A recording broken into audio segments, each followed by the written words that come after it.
ஸ்ரீ குருவாயூரப்பன் திருவடிகளே சரணம். இன்னைக்கு இந்த தசகத்தோட 3வது ஸ்லோகத்தை பார்க்கலாம். முதல்ல வார்த்தைகளை பிரித்து சொல்லலாம், பிறகு ஒவ்வொரு வரியும் சேர்த்து சொல்லலாம்.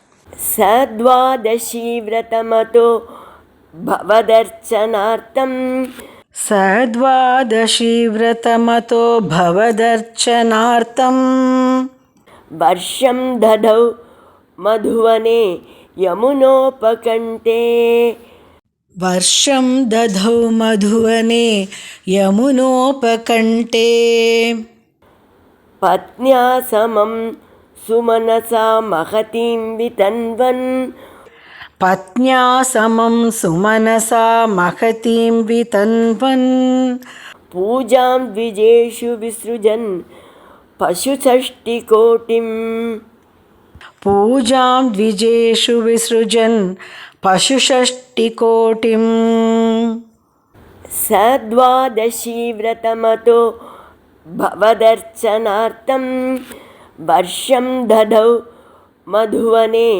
यमुनोपकण्ठे सद्वादशी व्रतमतो भवदर्चनार्थं वर्षं दधौ मधुवने यमुनोपकण्ठे पत्न्या समं सुमनसा महतीं वितन्वन् पूजां द्विजेषु विसृजन् पशुषष्टिकोटिं पत्न्या समं सुमनसा महतीं वितन्वन् पूजां द्विजेषु विसृजन् पशुषष्टिकोटिम्. இப்போ நாம் இந்த ஸ்லோகத்தோட வார்த்தைகளை பிரித்து அர்த்தங்களை பார்க்கலாம்.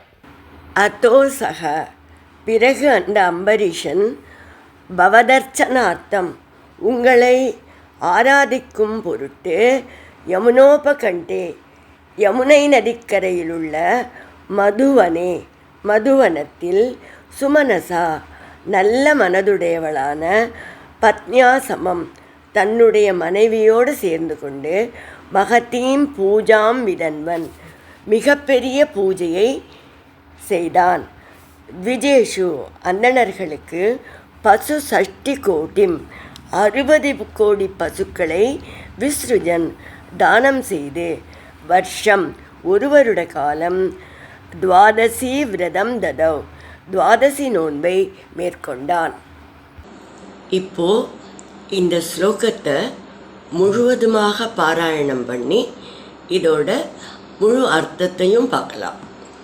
சத்வாதசி விரதமதோ பவதர்ச்சனார்த்தம் வர்ஷம் ததௌ மதுவனே யமுனோபகண்டே பத்ன்யா சமம் சுமனசா மகதீம் விதன்வன் பூஜாம் த்விஜேஷு விஸ்ருஜன் பசுஷஷ்டிகோட்டிம்.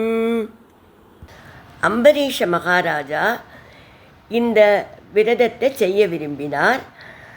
யமுனைக்கரையில் இருந்த மதுவனம்ங்கிற புண்ணிய க்ஷேத்திரத்தில் 12 மாதங்கள் தன் மனைவியோடு தங்கி இந்த விரதத்தை அனுஷ்டித்து வந்தார். பட்டதிரிகள் இந்த ஸ்லோகத்தில் துவாதசி விரதம்னு குறிப்பிடுறார். பொதுவாக ஏகாதசி விரதம்னு சொல்லப்பட்டாலும் இந்த விரதத்தை துவாதசி விரதம்னு பெரியவர்கள்லாம் சொல்கிறார். கீதா பாஷ்யத்தில் ராமானுஜர் துவாதசி விரதம்னு குறிப்பிடுறார்.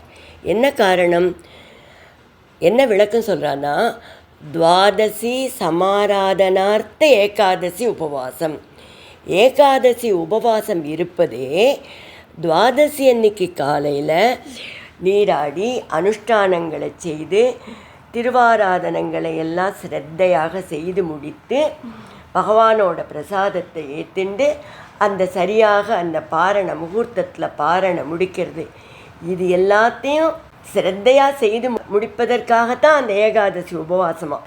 அதனால் துவாதசி விரதம் அப்படின்னு சொல்கிறார் ராமானுஜர். அங்கேயும் பட்டதிரிகள் துவாதசி விரதம் அப்படின்னு சொல்கிறார்.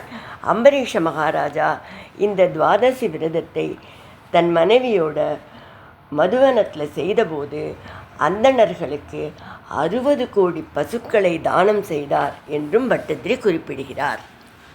அம்பரீஷ மகாராஜா உலக புகழ் பெற்றதற்கு முக்கிய காரணம் அவர் மிக மிக சிரத்தையாக அனுஷ்டித்த ஏகாதசி விரதம்.